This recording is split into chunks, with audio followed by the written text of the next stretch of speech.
নমস্কার, কেমন আছেন সবাই? চয়নিকা ব্লগে সবাইকে স্বাগত জানাই। আজকে একটা রেসিপি করব বাড়িতে, খুব চটজলদি এইটা করা সম্ভব।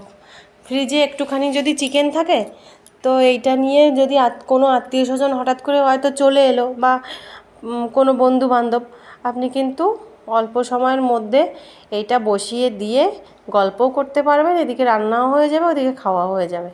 তো চলুন, চিকেনটা এই যে ছোট্ট ছোট্ট পিস করে কেটে নিয়েছি আর নুন হলুদ দিলাম। আর এদিকে আমি মশলাগুলো আজকে শিলনোড়াতে হাতে বেটে নিয়েছি।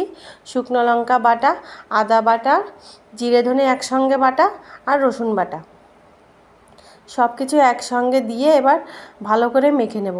এই যে সব মশলাগুলো, আর সব শেষে দিয়ে দিলাম আমি অল্প পরিমাণে গরম মশলা বাটা। এর সঙ্গে একটু নারকেল হলে বড্ড ভালো যায়, কিন্তু নারকেলটা আপাতত আমার কাছে নেই। নারকেলটা দিলে খুবই সুন্দর একটা টেস্ট লাগে খেতে, তো কি করব, আজকে নেই। আপনাদের কাছে থাকলে আপনারা এটা দিয়ে করে দেখবেন, খুব ভাল লাগে। আর ওই যে বললাম, বাচ্চারা যদি কখনো হঠাৎ করে বায়না করলো ফ্রিজে চিকেন রয়েছে, চট করে বানিয়ে নিলাম।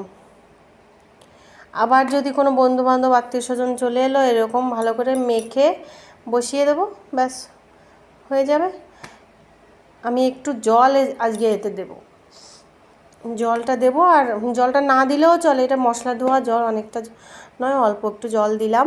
জলটা না দিলেও হয়। জল দিয়ে মেখে খানিকক্ষণ রেখে দিয়েছিলাম, ওই 10-15 মিনিট মতো রাখলেই হবে। তারপরে আবার এই যে সর্ষের তেল দিয়ে মেখে নেব। চিকেন তো এমনি জল গলবে, জল না দিলেও চলবে। আমি একটু জাল বেশিক্ষণ করেই দেবো খানে। এই মাখা হয়ে গেছে, এইবার বাটির মধ্যে দিয়ে দেব। এই দেখুন, তেলটা একেবারে উপর দিয়ে চকচক করছে। আর একটু সর্ষের তেল উপর দিয়ে ছড়িয়ে দিলাম, তেলের পরিমাণটা আজকে একটু বেশি বেশিই হলো। এইবার মুখটা আটকে দিয়ে কড়াইতে একটু জল, একটা স্ট্যান্ড দিয়ে, ওই যে ভাপা যেমন করে হয়, ঢাকনা দিয়ে বসিয়ে দেব। দেখেছেন কত সহজ। এইবার কিন্তু বসিয়ে দিয়ে আমি আমার হাতে হাতে অন্য যত সব কাজ আছে সব কাজ সেরে নিতে পারি। এই যে আধা ঘন্টা 30 মিনিটের মধ্যে কিন্তু হয়ে যায়। আমি একটু জল দিয়েছিলাম বলে আরও 10 মিনিট আমি বেশি ভাপিয়ে নিয়েছি, ওই 45 মিনিট মতো ভাপিয়েছি। এই যে জল কিন্তু একটু ঝোল ঝোল হালকা আছে। আর এই দেখুন কি সুন্দর দেখতে লাগছে। এই যে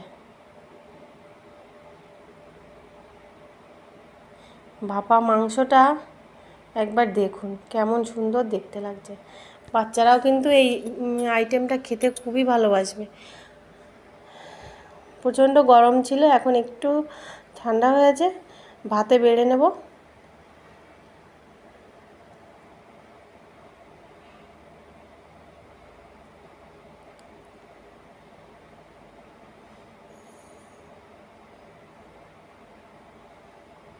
এই দেখুন, ধরার সাথে সাথেই গলে পড়ছে, এতটা নরম হয়েছে।